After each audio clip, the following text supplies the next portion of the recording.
Afghanistan has always been dependent upon foreign money. That is to say, the large cities. The large cities have never been really independent on their own. The countryside has always been absolutely independent. It was self-sufficient. It grew its own crops. It had its own commerce. It had its own smugglers. I mean, the merchants and tradesmen were moving back and forth into India and the like, taking dried fruit and that sort of thing with them, and coming back with the goods that were needed. That's why there were so many smuggler trails, for example, between Afghanistan and what is today Pakistan. Because there were no main arteries, there were no main roads, so to say, everybody was either on camelback or on mule or really on jackass, on donkey, char. And they went over the hill. You walked it in. Okay. And everybody since Alexander would, who's going to export to resources? Well, is it worth it? Our own interest over there is for a pipeline going from Turkmenistan and Central Asia right straight down to the Gulf. Not the Persian Gulf, but the Gulf that exists on the other side of Bandar Abbas. And the idea there is to get oil and oil products and so forth to a mode of transportation that makes it economically feasible. There was, as a matter of fact, in 1995, 1994, 1996, a series of negotiations between Unical, which actually were Unical trying to take over a contract that had been written between Bridas, which is an Argentine firm, and the Afghan government in situ at that time for specifically an oil pipeline. And as a matter of fact, in 1995, much to the shame of Mavis Leno and various feminists, there was a school set up for Afghan welders and folks to make a pipeline at the University of Omaha, Nebraska, where they brought in a bunch of guys to train them so that they could become lead men on the construction of a pipeline. The pipeline route was proven up shortly after the Taliban took over by providing guards to take people across an area which previously had been hostile and now could be gone across without any problem whatsoever because the Taliban had unified the area and put it under their control. And everything was safe, believe it or not. So, as far as from Alexander to the Great to the present has been, no, it's not worth it. What are we doing there? Okay, here's a couple of things for a bibliography. There's Sharifa and Yatali, Afghanistan, and we have Ludwig Adamek, U of Arizona, Historical Dictionary, Louis Dupree, he was the part of the Wintergren Foundation operation. The Patan, Olaf Carew is probably the best of these books. And here's a gal from the University of Omaha, Nebraska, has also written a book, and so forth. Actually, I've got probably a good 500 to 1,000 titles myself in a private library about the area. And there are literally mountains of material on it, but unfortunately, apparently none of our war planners or anybody else has ever read any of it. Pity. And there we go. Now, comments, criticism, questions, observations. Yes, Joey. Yeah, thanks, John. That's very informative, and even more than last year. Now I'm starting to. It takes a while to absorb, what a different world this is that you're explaining. I have so many questions, but your last point was, why are we there? Is it worth it? You explained that there's a motivation for exploitation.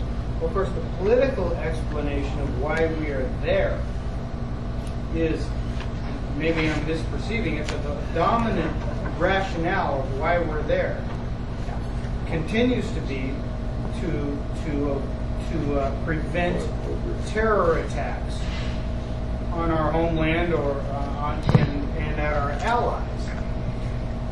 And to that end, been there now for 6, 7 years. 8 now, occupying the place and trying to stabilize the Karzai government.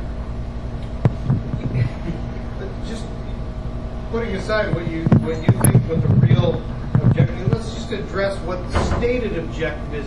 You agree that that's still what the overriding salesmanship to the American people is why we're there, is somehow we're preventing terror at home and to our allies? Is that still the overriding mission? Why we're there? You talk to a politician and you'll find 14 different reasons for any given problem. Okay, and politicians invariably are searching for issues. They have to have an issue. This is the worst part of the California legislature, is that the damned individuals are up there for a full year. That means they have to have a whole year of things to do. Wouldn't it be better off if they were only there for 2 months a year? Or even a month. I mean, there's just that much business to do, and cut down on the overhead a little bit. And so what you have are, first of all, the reality of Unocal having lost this thing, this contract, after they screwed Bridas out of it, literally. And you can go back, you can run the archives of the New York Times, look for Bridas, B-R-I-D-A-S, and you'll discover this, and Unocal. So that was a loss. We spent money on them. The State Department actually brought Taliban into the United States. I met with them several times, as a matter of fact, in 1996, 97. They were all over the place. They were in Anaheim. They were over here in the Valley, and so forth. I met with Hakim Mujahid and Hotak and, Mutawakil, and the guys that, all of whom were either their representative of the United Nations or their foreign minister and so forth, were visiting the United States. They were not persona non grata. They provided a written manifest at the hearings in June of 1996 at the Senate Foreign Relations Subcommittee, which said one of their goals was to get rid of Burhanuddin Rabbani and his Jamiat-e-Islami. This is the group that we just funded after 9/11. Their stated goal was to get rid of this guy because it was under his rule, his regime or whatever, that the number of warlords, thugs, gangsters, whatever you want to call it, ascended to power. I gave, and I'll, if you've got time, I have here a video that I put together for the Heritage Foundation, and it was put together in haste.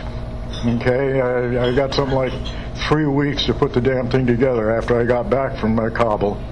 Anyway, after seeing that, there were several idiots from the CIA who made it very clear to me that why would we want to recognize any government, particularly this one, which was just, it was made up of gangsters.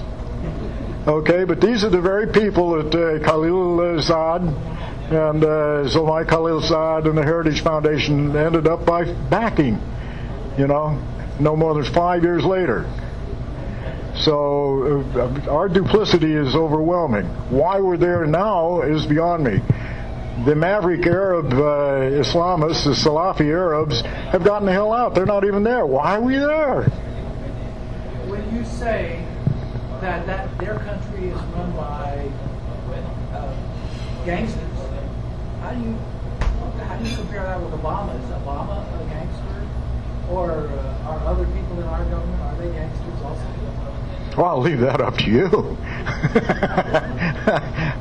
I don't know that I'm in a position to really characterize Mr. Obama. I think he's a zinger.